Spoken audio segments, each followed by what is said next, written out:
Yeah, Sandra, we just got this in literally 2 minutes ago, but Fox News can confirm that Iran's supreme leader, the Ayatollah Khamenei, is dead following Israeli strikes against his compound and location earlier today.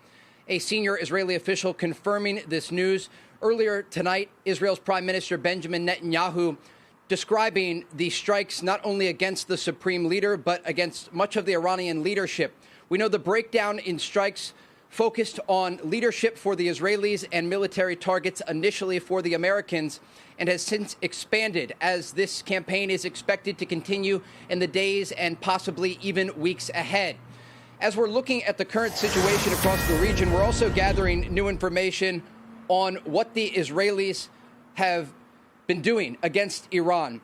We are told from a military official that the largest Israeli Air Force sortie against any country in the world was conducted this morning with 200 Israeli fighter jets targeting 500 different locations, dropping hundreds of munitions on a variety of different targets inside of Iran. The Israelis, while they were going after leadership, were also looking to neutralize the incoming ballistic missile fire that has targeted their country throughout the day. Sirens sounded across Israel throughout the afternoon, sending millions of people into bomb shelters. But again, the takeaway here, the Israelis have killed Iran's supreme leader. That is being confirmed to Fox News by a senior Israeli official. John, Sandra? Okay, so Trey, you're obviously breaking that news for us just now. We'll be looking for reaction, obviously, on the ground in Iran and all over the Middle East region. Absolutely. This is a major blow to the Iranian regime. Iran's supreme leader, the Ayatollah Khamenei, was not a figurehead. He was the man in charge of decisions as it relates to Iran's nuclear program, their expanding ballistic missile program, the hardline positions that made it impossible for the Americans to reach a diplomatic solution with the Iranians. And that led to a variety of conversations behind the scenes. And I can also report, having just gotten off of a background call with a U.S. official, that there were attempts made by the Trump administration, really olive branches given to the Iranians at the negotiating table, asking them to find a solution on the nuclear issue. These other issues, their ballistic missile program, their support of regional proxies, and even the crackdown on protesters, the Trump administration initially was willing to ignore those issues in order to get an agreement together on the nuclear program. And they simply were not willing to come to the table with reasonable demands. And despite the efforts by top negotiators that were sent to Oman and to Switzerland, whether it be Special Envoy Steve Witkoff or President Trump's son-in-law Jared Kushner, who we know have been working across the region around the clock over the past year, not just on this issue, but also to get a ceasefire in Gaza and implement the new Board of Peace to create stability in the region. The understanding was that the Iranian regime and the supreme leader himself, these were the last hurdles for the region between stability and instability.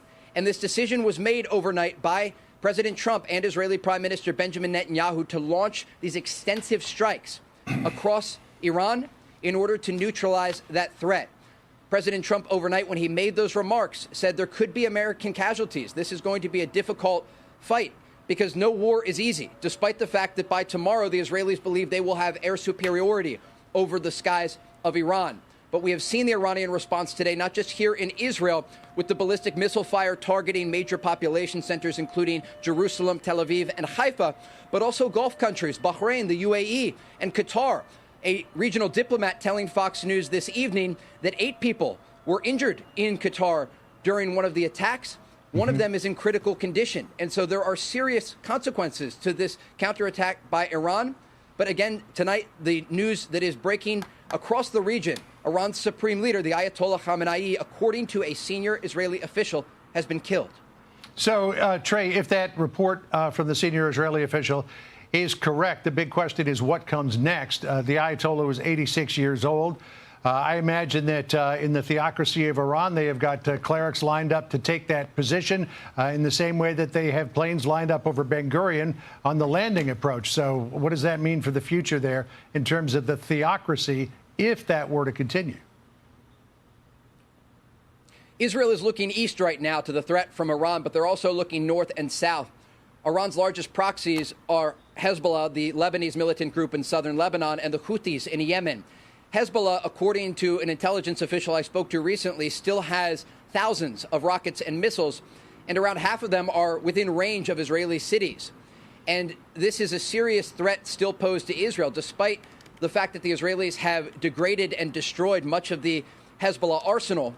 It still poses a threat to Israel. You might remember, as we reported throughout the past 2.5 years, the Israelis decapitated the head of Hezbollah, Hassan Nasrallah, with a strike in the Dakhya neighborhood of southern Beirut.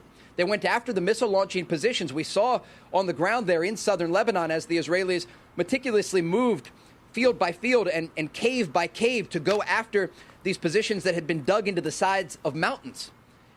But despite those efforts, this is an organization that had decades of support from the Iranian regime, and they were able to smuggle in missiles and rocket components that now make up what is left of that arsenal. And while it is a smaller arsenal than before, it is a threat. And Hezbollah in the past, just the past several days, has said that if Iran's supreme leader was targeted, they would get directly involved in this war. And so that is where Israel is focused right now.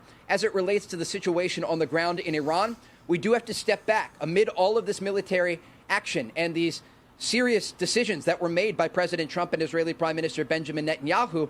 There is still an understanding about how the structure of the Iranian regime operates. Iran's supreme leader reportedly had already prepared successors. Iran's IRGC had already prepared successors for the top commanders of their military, understanding that if a war erupted, these would be the individuals targeted in such a conflict. And so this isn't over. This is actually just beginning. But it does raise questions about the future of the region and where things are headed once this does conclude. Also crossing right now, a source familiar to Fox News is saying some Gulf partners are responding to Iran defensively and offensively. Trey, since the last time you joined us, top of the last hour, we got word that President Trump had sat down for this several-minute interview with Axios, in which he said he believes he has several off-ramps from Operation Epic Fury, talking about how long this could take. It could end in 2 or 3 days, said the president.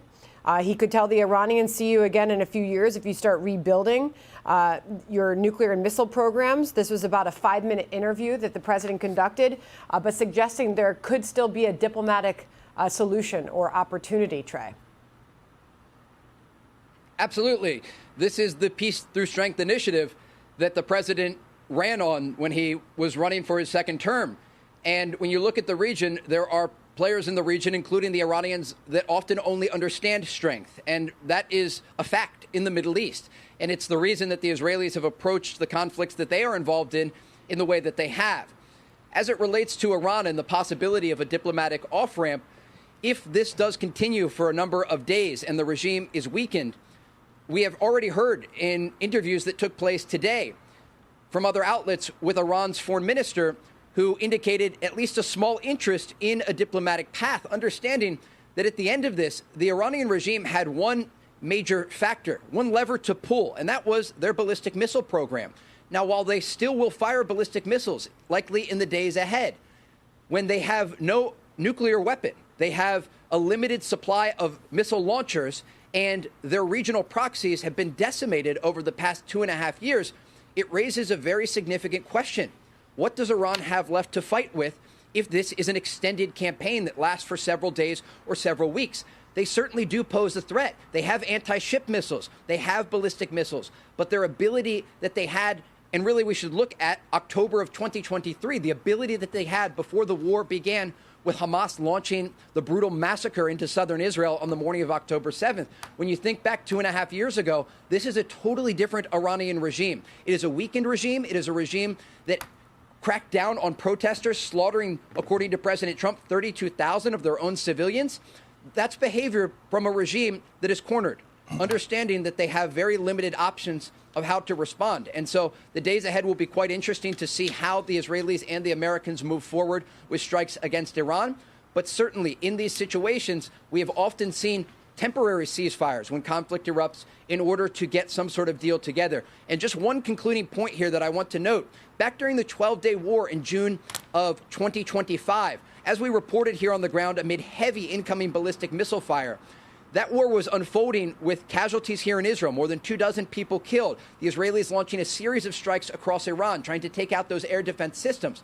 But it was when President Trump ordered Operation Midnight Hammer that the Iranians suddenly responded just once against a base in Qatar, the Al Udeid base, and then, in a way, backed off. And it was President Trump, one man, who was able to decide the outcome of what comes next. And I remember a moment here on the ground. Israeli fighter jets were in the skies, on their way to continue with a bombing campaign against Iran, and President Trump got on the phone and called off the strikes. So when the president feels that there's an opportunity for a deal, there are options and off-ramps to be taken. All right. Trey, confirming right here per senior Israeli officials that the supreme leader is gone. Trey, thank you very much. We'll get another update from you shortly. Hey, Sean Hannity here. Hey, click here to subscribe to Fox News YouTube page and catch our hottest interviews and most compelling analysis. You will not get it anywhere else.